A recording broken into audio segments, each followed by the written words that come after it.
Not a yes or no. Yes or what? What are you asking? Give me a question. So, where was your first home? My first home was in Chicopee, Massachusetts. It was a three-family house. My grandmother on the first floor with her youngest daughter, my mother and father and I on the second floor, my aunt. My mother's middle sister on the third floor with her husband and two daughters that were younger than me. What were your earliest memories of your first home?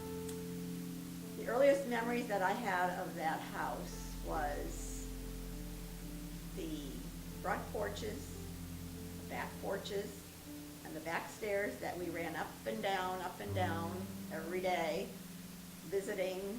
The doors were always open, and so in all the apartments, and so we would just keep running up and down the stairs, visiting one house and moving down the other stairs to the other house, and playing all the time on the porches, the back porches. Is that where you attended grade school in Chicopee? I did go elementary school in Chicopee, Massachusetts. It was from kindergarten through 8th grade. Did you and your friends have a special hangout where you like to spend time? We would go to Friendly's ice cream shop and have hamburgers, fries, and milkshakes. And we'd hang out there for a little bit, and then there was another place called Al's. It was just like a little diner with the counter and stools at the counter. All the kids would hang out there after school. Would you just go there for ice cream, or how often did you go there? No, probably once or twice a week. I didn't go there as often as, say, other kids, but you always want to go to see who was going to be there, because you never knew who you were going to meet there. The in kids. If you had to do it all over again, would you change the way you raised your family? No, not at all. Not at all. It's amazing when I think back, because we were very, very young. We were just 21 when we got married. I was 22 years old and had my first child. And 24 when I had my second. We were away from family, away from the support group.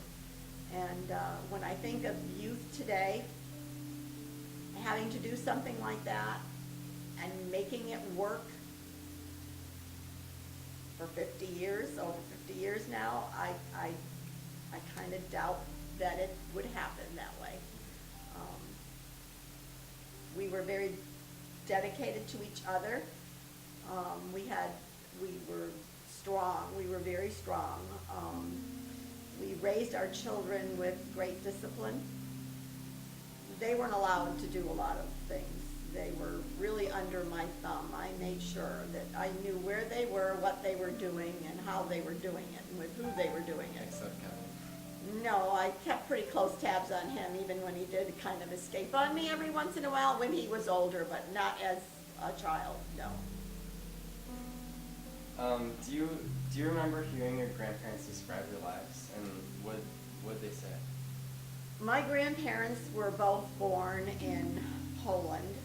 My grandmother, I don't know as much about my grandfather's early life, but my grandmother was 12 years old when she was put on a ship with a tag on her coat with her name and where she was going.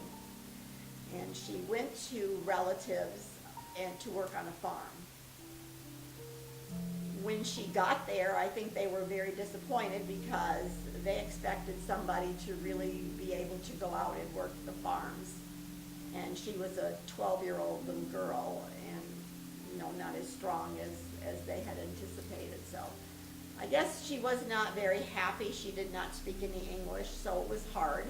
She ran away from home, I know, a couple of times. So she had a tough, very tough life as a child. Did she ever learn any English, or did you just communicate with her in Polish? No, she really didn't learn that much English. The area that we lived in, or that she lived in, was very Polish-speaking, very ethnic neighborhood. So the grocery stores and everything that she wanted to go shopping, where she wanted to go shopping, whatever, that they communicated in Polish. I understood everything she said, and I spoke to her probably Polish more than any of her other grandchildren did, and her children always spoke in Polish to her. This was our living room.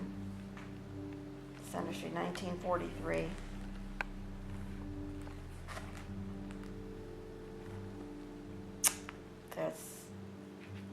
That's my carriage. That's my carriage. You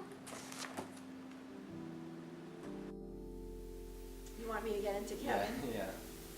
Kevin It's kinda was funny. Kevin was my challenge child. He was a little full of mischief. I learned afterward as an adult that he used to go down into the sewers in Plano, under the street in the sewers, and play down in there. And I also learned that he played some soccer on the top of Albertson's building, so yes, he did a lot of those little kind of funny things that he thinks were funny now, that I didn't think were so funny. It's your mother. This is our first Christmas picture that we sent out. Mm.